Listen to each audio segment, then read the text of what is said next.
Hello everyone, I'm Paul and this is problem 2033.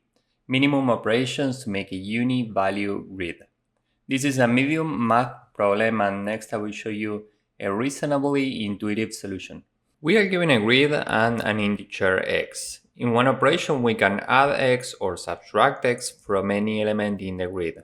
And our job is to return the minimum number of operations to make the grid uni-value, meaning transform it into a grid where all elements are equal. If this is not possible, we return -1 instead. So if we are given this input, this is the corresponding grid, x is equal to 2, and we can say that the result is initially 0. We can use one operation for this number, the new value is 4. We are using one operation, so we add 1 to the result. Next here, this number stays as it is, so the result stays at 1. Next here, we could use one operation to subtract 2, and the new number is 4. The result is 2 now. Next, we could use two operations to subtract 4 from this number, and the new value is 4. The result is 4. And this happens to be the minimum number of operations to make all the values equal, so we return 4. The first observation here is that if there's some valid target, the result is one of these values. Why? Well, let's say that we take 10 as the target. We could transform every value here into a 10. But as you might guess, this is very inefficient. Here we are using a lot of operations. Remember that we are trying to get the minimum number of operations, so it's better to take some value from the grid. We could take 4, for example, and transform every other number into a 4. Now we are using less operations. Now let's say that we are given this input. This is the corresponding grid and we can move in steps of 2.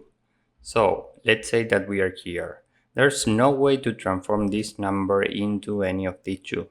Why? Well, because if we do 1 plus x, which is 2, the result is 3. And 3 is in between 2 and 4.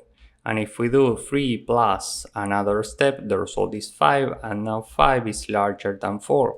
So there's no way to transform this into any of these 2, and there's no way to transform these 2 into this.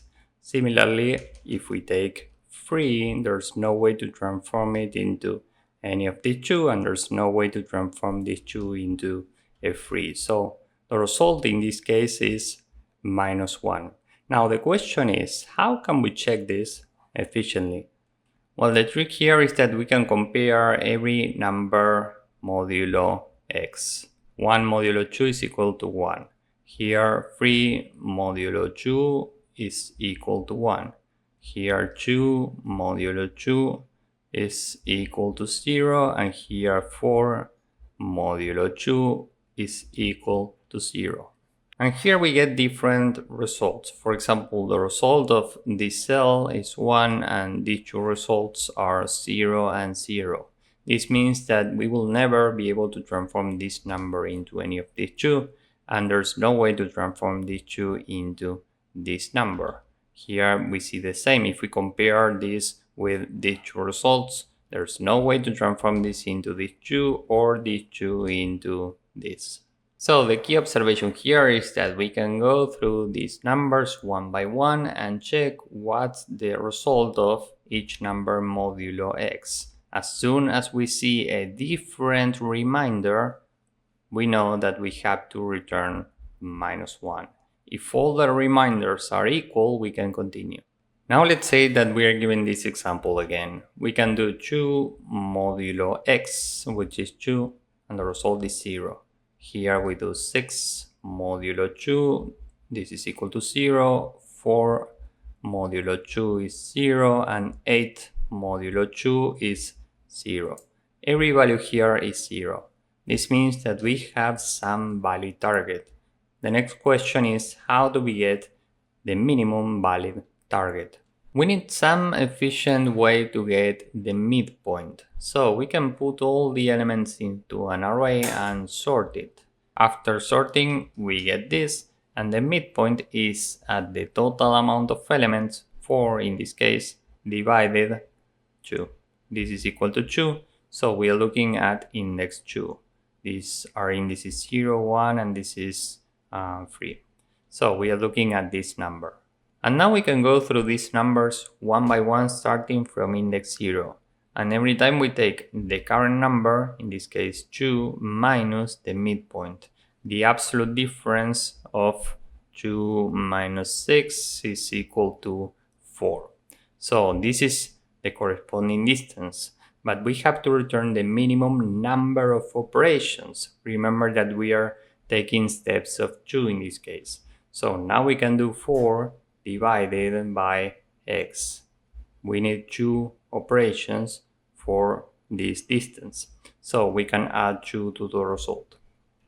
Next, the I pointer is here. The distance here is 6 minus 4, meaning 2, and we need 1 operation to reach this distance. We do 2 divided by 2 and the result is 1. So we add 1 to the result and this is 3. Next we are here, 0 steps away from the midpoint, so we continue. And finally here the corresponding distance is 2 and 2 divided by x is equal to 1, so we add 1 to the result and this is 4. Now the I pointer is out of bounds, so the result is 4. And just to be clear, as you can see, what we are doing is first we get the midpoint and then we take the required number of operations for each distance up to the midpoint. That's how we get 4 in this case. This is the minimum number of operations to get a valid target. Time complexity here is big O of the amount of values plus the amount of values log the amount of values plus the amount of values. Why? Well, because we have to go through these elements one by one to check if we have a valid target. Then we have to sort the elements in this array. Remember that sorting requires n log n. And then we have to go through these elements to get the final result. So we could reduce this to just b log b. And space complexity is big O of the amount of values plus the amount of values, because we have to build this array and sort it. Remember that sorting requires big O of n in Python. So we could say that overall space is big O of the amount of values. And this is it for the approach. So now let's see how to code this up. First, n is the length of grid, m is the length of grid at row 0. We have an array which is empty. The remainder is initially -1, and we can check if n is equal to 1 and m is equal to 1. We have only one value, so every number is equal, and we can just return 0. Else, we can say for every index in range n, for every index in range m, and we can check if remainder is equal to -1. We are standing at the first cell, so remainder is now equal to grid I j, this is I j modulo x. Okay, so now every remainder has to be equal to this one. Else, if we are standing at some other cell, we can check if the current value grid I j modulo x is different from remainder. There is no way to get a valid target, so we return -1 right away. And if we are still here, every time we append the current value grid I j. And with this array now we can get the result. So this is initially 0. Now we can sort the array, and we need to go through each element to check the required amount of steps to reach the middle. So first we get the middle. This is equal to array at the length of the array divided by 2.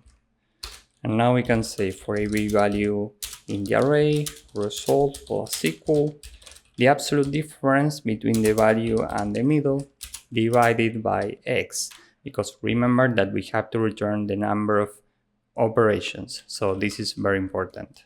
And finally we can return result. So this is the entire code. Let's submit this and see if it works. As you can see, this works and it's efficient. So if you found this useful, please drop a like, subscribe, and see you in the next one. Bye bye.